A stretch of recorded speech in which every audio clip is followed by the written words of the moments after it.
Hello, എൻ്റെ ഈ video U എയിലുള്ളവർക്ക് വേണ്ടിയിട്ടാണ് കേട്ടോ. യു എയിൽ പാറ്റകളെ കൊണ്ട് ബുദ്ധിമുട്ടുന്നവരുണ്ടെങ്കിൽ അവർക്ക് ഏറ്റവും യൂസ്ഫുൾ ആയിട്ടുള്ളൊരു വീഡിയോ ആണിത്. പ്രത്യേകിച്ച് നമ്മൾ കുഞ്ഞു കുട്ടികളൊക്കെ ഉള്ള വീടുകളാണെന്നുണ്ടെങ്കിൽ നമുക്ക് പെസ്റ്റിസൈഡ്സ് ഒന്നും യൂസ് ചെയ്യാൻ പറ്റില്ല. അപ്പോൾ ഹോം റെമഡി ആയിട്ടുള്ള ഒരു നല്ല റിസൾട്ട് കിട്ടുന്നൊരു ഐറ്റമാണ് ഞാൻ പറഞ്ഞു തരുന്നത്. അതിന് മെയിനായിട്ട് വേണ്ട ഐറ്റംസ് എന്ന് വെച്ചിട്ടുണ്ടെങ്കിൽ ഒരു ബോറിക് ആസിഡ്, അത് നമുക്ക് നെസ്റ്റോന്ന് കിട്ടുന്നതാണ്. ബോറിക് ആസിഡിൻ്റെ ഒരു ബോട്ടിൽ മേടിക്കുക.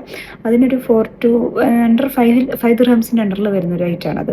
പിന്നെ നമുക്ക് വേണ്ടത് എഗ്ഗിൻ്റെ യോക്ക്, ഒരു പുഴുങ്ങിയ മുട്ടയുടെ ഉണ്ണി എടുക്കുക. പിന്നെ കുറച്ച് പഞ്ചസാര, ദെൻ കുറച്ച് മിൽക്ക്. ഇത് എല്ലാം ഒരു മിക്സ് ആക്കിയിട്ട് ഇവർക്ക് കഴിക്കാൻ പറ്റുന്നൊരു ടെക്സ്ചറാക്കി എടുക്കുക.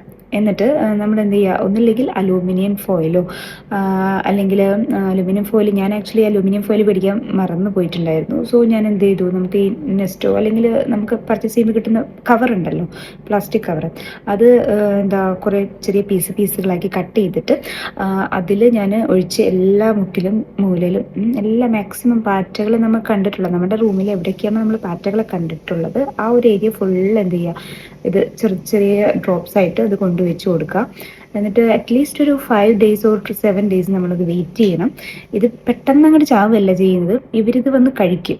ഇവർ അട്രാക്ട് ചെയ്യാൻ വേണ്ടിയിട്ട് നമ്മൾ മുട്ടയുടെ മഞ്ഞയും പിന്നെന്താ പാലും പഞ്ചസാരയൊക്കെ ഇട്ട് കൊടുത്തിട്ടുണ്ടല്ലോ. അപ്പോൾ ഇവരിതിൻ്റെ സ്മെല്ല് കണ്ട് ഇത് വന്ന് കഴിക്കുമ്പോൾ ബോറിക് ആസിഡ് എന്ന് പറഞ്ഞാൽ ആ ഒരു കെമിക്കൽ, ആ ഒരു വിഷം ഉള്ളതുകൊണ്ട് ഇവരത് കഴിച്ച് ചാവും.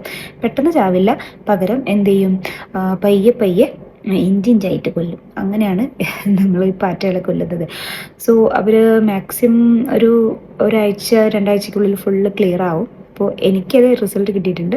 സോ നിങ്ങൾക്ക് ഞാനത് സജസ്റ്റ് ചെയ്യുന്നു. എസ്പെഷ്യലി കുട്ടികളുള്ള വീടുകളിൽ അത് വളരെ ഹെൽപ്ഫുൾ ആയിരിക്കും. Okay, thank you for watching. Bye bye.